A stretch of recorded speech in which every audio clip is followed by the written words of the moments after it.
Hey guys, I just want to give my quick review on Ringash. It is a single player ARPG developed by Ringash Studios, and I got to play the demo of it on Steam. Just a heads up, this review is 100% my own. I'm not sponsored, not partnered, or getting paid to do any of this. It's just me and my honest opinions and my thoughts. Story and the world design of the game is good.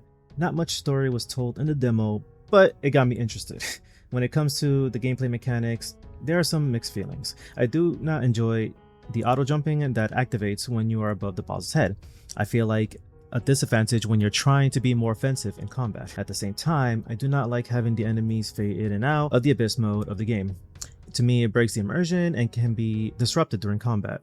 If it's something that just adds in the flavor of difficulty, then I will get used to it. Personally, I wish you could just turn it on and off. The meat and bones of the game is the combo system. While they are fun to master, it is hard to practice.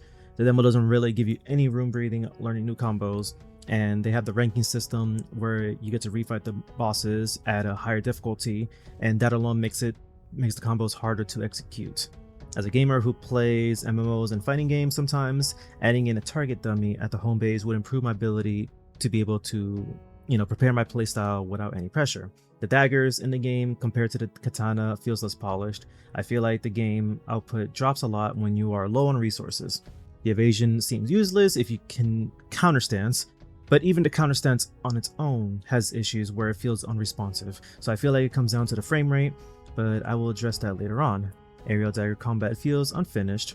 Due to the auto jumping, you are not doing much in the air on daggers than you do with katana. Certain inputs can lock me into animations unexpectedly, especially using my light attack and my heavy attacks at certain moments. Which brings me to the next part, the controller settings. It needs improvement in my opinion. It took me roughly around 30 to 40 minutes to at least have a comfortable layout on the combat on my controls. So give us more controller customization, such as overriding, certain options, and personally having blood dance as a separate button. The last thing I want to talk about in the gameplay mechanics is the shard skills. The shard skills feel unresponsive sometimes.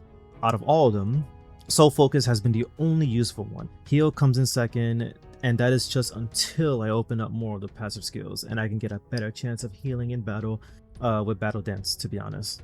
While I don't have anything to say about Sword Rain other than its cause, Soul Shockwave alone needs a rework. Maybe giving it a super armor when you use it, and maybe make it a launch on the enemies instead of a far off knockback on them, because I feel like you can use this as an AoE advantage to make a good combo setup.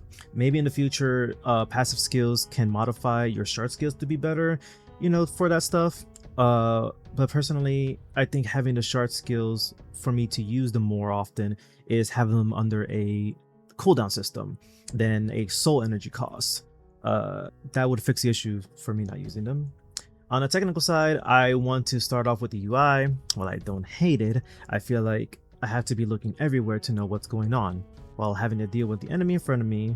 I would like to change it to the battle dance bar on the right side.